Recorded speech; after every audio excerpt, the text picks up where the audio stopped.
Il y a beaucoup plus de héros que ce que l'on croit.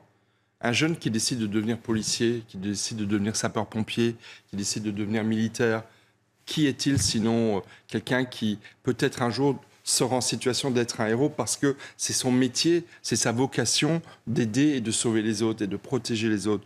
Donc effectivement, je pense que évidemment il y a des héros, alors non pas des super-héros, je ne vais pas prendre cette formule cinématographique, mais des femmes et des hommes effectivement qui commettent des choses extraordinaires pour sauver d'autres. Mais en fait, il y a beaucoup plus de héros que ce qu'on l'on croit dans la société. Et j'aimerais appuyer ce que dit Arnaud. On est effectivement une société où l'apparence d'indifférence, d'individualisme qui nous enferme en fait et qui nous enserre tous les jours.